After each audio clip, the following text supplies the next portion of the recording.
മാതാപിതാക്കന്മാർക്ക് പ്രായമെത്തുമ്പോ മക്കളുടെ കൂടെയാണ് നിർത്തേണ്ടത്. മക്കളുടെ കൂടെ പ്രായമായ മാതാപിതാക്കളെ അവരെ അവിടെയാണ് നിർത്തേണ്ടത്.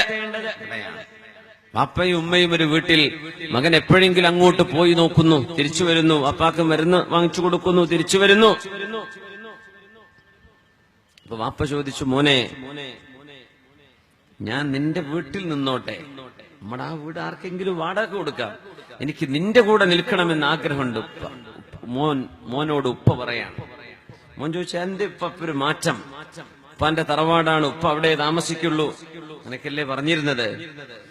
മോനെ, ചെറുപ്പകാലത്ത് നീ എന്റെ വീട്ടിലായിരുന്നു, നിന്നെ ഞാൻ വളർത്തിയത് എന്റെ കൈകളിലാണ്. നിനക്കന്ന് പനി വന്നപ്പോഴേ നിന്നെ കൂടെ കിടത്തി നിന്റെ തലയിൽ നിന്ന് തലോടി തന്ന് രാത്രി ഉറങ്ങാതെ തേങ്ങി തേങ്ങി കരഞ്ഞപ്പോ നിന്റെ ഉമ്മയുടെ കൂടെ ആ ഒരു ഉറക്കം നിനക്ക് വേണ്ടി കളഞ്ഞത് ഞാൻ ഓർക്കുന്നുണ്ട് മോനെ. നീ എന്റെ കൂടെയായിരുന്നു, പക്ഷേ വാർദ്ധക്യമായാൽ ഞാൻ നിന്റെ കൂടെ ആവണമെന്നാണ്. അതെന്താ വാപ്പ? ബിസ്മില്ലാഹിർ റഹ്മാനിർ റഹീം. إما يبلغن عندك الكبر أحدهما أو كلاهما. അങ്ങനെയല്ലേ ഖുർആൻ പറഞ്ഞത്. ഇമ്മാ യബ്ലുഗന്ന ഇൻദകൽ കിബറ, നിന്റെ അരികത്ത് നിന്റെ കൂടെ ജീവിച്ചിട്ട് നിന്റെ ഉമ്മാക്കും വാപ്പാക്കും പ്രായമാകുമ്പോൾ അവർ നിന്റെ അരികത്താവണം. അങ്ങനെയല്ലേ ഖുർആൻ പറഞ്ഞത്. ഇമ്മാ യബ്ലുഗന്ന ഇൻദകൽ കിബറ അഹദുഹുമാ ഔ കിലാഹുമാ. ഉമ്മയോ അല്ലെങ്കിൽ ഉമ്മയും വാപ്പയോ അല്ലെങ്കിൽ വാപ്പോറ്റയ്ക്കോ ഉമ്മോറ്റയ്ക്കോ മാതാപിതാക്കൾ രണ്ടുപേരും ജീവിച്ചിരിപ്പുണ്ട്. അവർ രണ്ടുപേരും നിന്റെ കൂടെ കഴിയുമ്പോൾ ഫലാ തഖുൽ ലഹുമാ ഉഫ്ഫിൻ, അവരോട് ഛേ എന്ന വാക്ക് പറയല്ലേ. ഇബ്നു മസ്ഊദ് തങ്ങൾ പറയാണ്, അറബ് ഭാഷയിൽ ഉഫ് എന്ന വാക്കിനേക്കാൾ ചെറിയ ഒരു വാക്കുണ്ടായിരുന്നുവെങ്കിൽ അള്ളാഹു അതവിടെ പറയുമായിരുന്നു. എന്നാൽ അതിനോളം നിസ്സാരമായൊരു വാക്കിന് വേറെയില്ല. ഉഫ്, ഒരു കാര്യം ഉമ്മ അത് കൊണ്ടുവാ, ഇത് ചെയ്യ്, അത് ചെയ്തു കൊടുക്കുന്നുണ്ട്, പക്ഷെ ചെയ്യാൻ പോകുമ്പോ എന്ന് പറഞ്ഞു പോകുന്നു. ആ വാക്ക് നീ അവരോട് പറയല്ലേ, ഇത് വല്ലാത്ത വേദനയുണ്ടാക്കും. നിനക്കൊരു മിഠായി വേണമെന്ന് പറഞ്ഞപ്പോ, ഒരു ടോയ് വേണമെന്ന് പറഞ്ഞപ്പോ, ഒരു സാധനം വാങ്ങിച്ചു തരണമെന്ന് പറഞ്ഞപ്പോ എത്ര സന്തോഷത്തോടുകൂടെയാണ് നിന്റെ ഉപ്പന്നത് വാങ്ങിച്ചു തന്നത്. കാളികാവ് ടൗണിലോ കരുവാരക്കുണ്ടിലോ വണ്ടൂരിലോ മഞ്ചേരിയിലോ നിന്നെ കൊണ്ടുപോയി നിന്റെ ഉപ്പ വാങ്ങിച്ചു തന്ന കളിപ്പാട്ടങ്ങൾ വീട്ടിലെത്തിയപ്പോഴേക്കും നീ അത് തച്ചുടച്ച് നശിപ്പിച്ചു കളഞ്ഞിട്ടുണ്ട്. ആ ഉപ്പ ഇന്ന് ഒന്നിനും കഴിയാതെ, ചുണ്ടുകൾ അനക്കാൻ കഴിയാതെ, ഒന്ന് എഴുന്നേറ്റിരിക്കാൻ കഴിയാതെ കിടക്കുന്നു. മോനെ, നിന്റെ അരികത്ത് വന്നവർക്ക് പ്രായമായിരിക്കുമ്പോ അവരോട് ഛേ എന്ന വാക്ക് പറയല്ലേ, അവർക്കത് വല്ലാത്ത വിഷമമുണ്ടാക്കും. വഖ്ഫിദ് ലഹുമാ ജനാഹ ദുല്ലി മിനർ റഹ്മ, നിന്റെ കാരുണ്യത്തിന്റെ ചിറകുകൾ അവർക്ക് വേണ്ടി താഴ്ത്തി കൊടുക്കണമേ. വഖുൽ ലഹുമാ ഖൗലൻ കരീമാ, നല്ല വാക്ക് അവരോട് പറയണമേ. ഇതൊക്കെയാണ് അല്ലാഹുവിന്റെ ആഹ്വാനം. വലാ തൻഹറുഹുമാ, അവരെ നീ ആട്ടിയോടിക്കരുതേ. ഇതൊക്കെ പറഞ്ഞ വിശുദ്ധ ഗ്രന്ഥമാണ് നമ്മൾ ഓതുന്ന ഖുർആൻ. അവരെ ആട്ടിയോടിക്കല്ലേ. ഉമ്മമാര് പ്രായാകുമ്പോ ഇനിയിപ്പോ ഏത് മോളുടെ വീട്ടിക്കാ പോവാ, ഓൾക്ക് ഞാൻ ചെല്ലുന്നത് ഇഷ്ടാവോ, ഏത് മോന്റെ വീട്ടിക്കാ ഇനി പോകേണ്ടത്, ഒരാഴ്ച കഴിഞ്ഞ അടുത്ത ആഴ്ച എവിടേക്ക് മാറേണ്ട ഉമ്മാക്ക് ബേജാറായി. റബ്ബേ, മറ്റോള് ഉള്ള നാവ് എന്റെ മോൾ തന്നെയാണ്, പക്ഷെ ഉള്ള നാവ് ഇത്ര ശരിയില്ലല്ലോ റബ്ബേ. മറ്റോ എന്റെ മോൻ തന്നെയാണ്, പക്ഷെ അവന്റെ ഭാര്യ, അവൾക്ക് ഞാനൊരു ഉമ്മയാണെന്ന് അവൾ മനസ്സിലാക്കുന്നില്ലല്ലോ. പ്രായാകുമ്പോ വല്യപ്പാരും വല്യമ്മാരും, പ്രായമുള്ള ഉപ്പയും ഉമ്മയും സ്വഭാവമൊക്കെ ഒന്ന് നന്നാക്കും വേണം കേട്ടോ. അത് പറയാണ്ടിരിക്കാൻ വയ്യ. മനുഷ്യന്മാരെ വെറുപ്പിക്കുന്ന സ്വഭാവം, എന്തിനും കുറ്റം പറച്ചില്, അതൊക്കെ പണ്ട് ഞങ്ങൾ ശീലിച്ചതാണെന്നും പറയരുത്.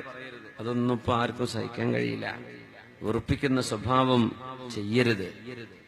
മക്കളൊരു ഉപകാരം ചെയ്യുമ്പോ എന്തിനും കുറ്റം, പിന്നെ ആർക്കാ സന്തോഷം വരിക? എന്നാലും നമ്മൾ അവരോട് നല്ല നിലക്ക് പെരുമാറണം. അങ്ങനെയാണ് നമ്മൾ അവരോട് നല്ല നിലക്ക് പെരുമാറാൻ. വിശുദ്ധമായ ഖുർആൻ ഈ കാരുണ്യം വാരിക്കോരി കൊടുക്കാൻ പറഞ്ഞിട്ടുണ്ട് റസൂലുള്ളാഹി സ്വല്ലല്ലാഹു അലൈഹി വസല്ലം. ഹബീബായ നബി തങ്ങളുടെ കാലശേഷം അബ്ദുല്ലാഹിബ്നു ഉമർ റളിയല്ലാഹു അൻഹുവിന്റെ മുമ്പിൽ ഒരാൾ കടന്നു വന്നു. മഹാനവറുകളോട് പറഞ്ഞു, അസബതു ദംബൻ അസബതു ഹദ്ദൻ, ഞാൻ ഇസ്ലാമിന്റെ കോടതിയിലേക്ക് എത്തുകയാണെങ്കിൽ ഏറ്റവും കഠിനമായ ശിക്ഷയുള്ള ഒരു തെറ്റ് ഞാൻ ചെയ്തിട്ടുണ്ട്. എന്താണ് ഞാൻ ചെയ്യേണ്ടത്? മഹാനായ സ്വഹാബി അദ്ദേഹത്തോട് ചോദിച്ചു, നിങ്ങളുടെ ഉമ്മയോ വാപ്പയോ ജീവിച്ചിരിപ്പുണ്ടോ? ഇല്ല, ഉമ്മയും മരിച്ചു, വാപ്പയും മരിച്ചു. നമ്മുടെ കൂട്ടത്തിലൊക്കെ ഉമ്മ വാപ്പന്മാരെ മരിച്ചുപോയവർ, അവരുടെ ഖബറിടം അല്ലാഹുവേ നീ സ്വർഗ്ഗത്തോപ്പാക്കി കൊടുക്കണേ തമ്പുരാനെ. ആരാ ഉമ്മണ്ടോ വാപ്പുണ്ടോ? രണ്ടുപേരുമില്ല. അലക ഖാല, ഉമ്മയുടെ ജ്യേഷ്ഠത്തെയോ ഉമ്മയുടെ അനുജത്തെയോ ജീവിച്ചിരിപ്പുണ്ടോ? മൂത്തമ്മയോ എളാമയോ? അങ്ങനെയല്ല പറയാ, എളാമയോ മൂത്തമ്മയോ ഉണ്ടോ? ഉണ്ട്, എളാമയുണ്ട്. എന്നാൽ ഫബിർറഹ, നീ ചെന്നിട്ട് ആ ഉമ്മയുടെ സ്ഥാനത്തുള്ള നിന്റെ ഉമ്മയുടെ സഹോദരിക്ക് നന്മ ചെയ്തു കൊടുക്ക്. ഇന്നി സമിഅതു റസൂലല്ലാഹ്, അല്ലാഹുവിന്റെ റസൂൽ പറയുന്നത് ഞാൻ കേട്ടിട്ടുണ്ട്, അൽ ഖാലതു ബിമൻസിലത്തിൽ ഉമ്മ, ഉമ്മയുടെ സ്ഥാനമാണ് എളാമക്കും മൂത്തമ്മക്കുള്ളത്. പ്രത്യേകിച്ചും ഉമ്മയുടെ മരണശേഷം ഉമ്മയുടെ സ്ഥാനമാണ് അവർക്ക്. നീ ചെയ്ത മഹാ തെറ്റ്, ഇസ്ലാമിന്റെ കോടതിക്ക് മുമ്പിൽ വന്നാൽ ശിക്ഷ കിട്ടുന്ന തെറ്റ്, അത് പൊറുക്കപ്പെടാൻ മഹാനായ സ്വഹാബി ആ ചെറുപ്പക്കാരനോട് പറയുന്നത്, നിന്റെ ഉമ്മയോ വാപ്പയോ ജീവിച്ചിരിപ്പില്ല, എന്നാൽ നിന്റെ എളാമയോടോ മൂത്തമ്മയോ ആരാണോ ജീവിച്ചിരിക്കുന്നത് അവർക്കൊരുപാട് ഉപകാരം ചെയ്തു കൊടുക്ക്, അല്ലാഹു നിനക്ക് പുറത്തു തന്നേക്കും. ഇതേ സ്വഹാബി അബ്ദുല്ലാഹ് ഇബ്നു ഉമർ എന്നവർ മക്കയിലേക്ക് ഹറമിലേക്ക് പോകുന്ന സമയത്താണ് ഒരു അറാബി കടന്നു വരുന്നത്. ഒരു കാട്ടറബിയായ ആൾ. അറാബികൾ അങ്ങനെയല്ലേ, പരുക്കൻ സ്വഭാവമായിരിക്കും. അബ്ദുല്ലാഹ് ഇബ്നു ഉമർ എന്നവർ ഒരു കഴുതപ്പുറത്താണ്. മഹാനവറുകൾ നേരെ വാഹനപ്പുറത്ത് ഇറങ്ങി. എന്നിട്ട് പറഞ്ഞിട്ടേ, നിങ്ങൾ ഇവിടെ കയറിയിരിക്കണം. അദ്ദേഹത്തിന് വാഹനമൊന്നുമില്ല, ഒരു അറാബി നടന്നു വരികയാണ്. ഈ കഴുതപ്പുറത്ത് നിങ്ങൾ കയറിക്കോ. പോകുന്ന പോക്കിൽ തന്റെ തലപ്പാവും കൂടെ അയച്ചു കൊടുത്തു മഹാനായ അബ്ദുല്ലാഹി ഇബ്നു ഉമർ റളിയല്ലാഹു അൻഹു. അപ്പൊ കൂടെയുണ്ട് താബിഈയായ മഹാനായ അബ്ദുല്ലാഹി ഇബ്നു ദീനാർ റഹ്മത്തുള്ളാഹി അലൈഹി. അബ്ദുല്ലാഹി ഇബ്നു ദീനാർ എന്നവർ ചോദിച്ചു, അല്ല അബ്ദുല്ലാഹി ഇബ്നു ഉമറെ, അറാബിയെ കണ്ടിട്ട് അദ്ദേഹത്തിന് നിങ്ങൾ വണ്ടിയും കൊടുത്തു, നിങ്ങളുടെ തലപ്പാവും കൊടുത്തു. ഇന്നൽ അറാബ സയർലൗന ബിൽ യസീർ, കുറച്ചെന്തെങ്കിലും കൊടുത്താൽ തന്നെ അവർക്ക് വലിയ ഹാപ്പിയാവും. ഒരു ദീനാറോ ഒരു ദിർഹമോ കൊടുത്താൽ തന്നെ അവർക്ക് വയറ് നിറയും. നിങ്ങൾ നിങ്ങളുടെ വാഹനം കൊടുത്തു, തലപ്പാവും കൊടുത്തു, എന്തൊരു സ്വീകരണം, കെട്ടിപ്പിടിക്കലൊക്കെ, എന്താ സംഭവം എന്ന് ചോദിച്ചു. ചോദിച്ചത് പ്രഗൽഭനാണ് മഹാനായ അബ്ദുല്ലാഹി ഇബ്നു ദീനാർ റളിയല്ലാഹു അൻഹു, മഹാനായ മാലിക് ഇബ്നു ദീനാർ റളിയല്ലാഹു തആല അൻഹു. ആ സമയം അബ്ദുല്ലാഹി ഇബ്നു ഉമർ എന്നവർ പറഞ്ഞ മറുപടി അറിയോ? ഇതെന്റെ ഉപ്പ ഉമർ എന്നവരുടെ ചങ്ങാതിയാണ്. എന്റെ ഉപ്പ ഉമർ എന്നവർ മരിച്ചുപോയി. ഉമർ എന്നവരുടെ വലിയ ചങ്ങാതിയാണ് ഈ അറാബി. എന്റെ ഉപ്പാക്ക് വലിയ ഇഷ്ടായിരുന്നു. ഒരു കുറെ നേരം സംസാരിച്ചിരിക്കും, പല തമാശയും പറയും.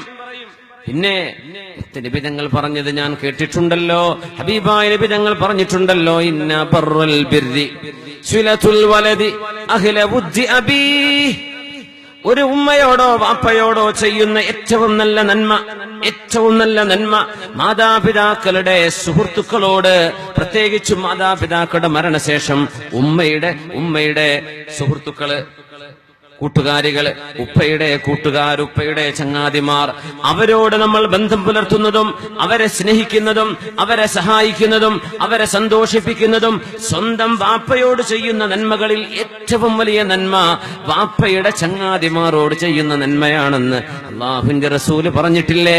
അതുകൊണ്ടാണ് ഞാനങ്ങ് നടന്നു പോയാലും എന്റെ വാഹനം ഞാൻ അദ്ദേഹത്തിന് കൊടുത്തത്.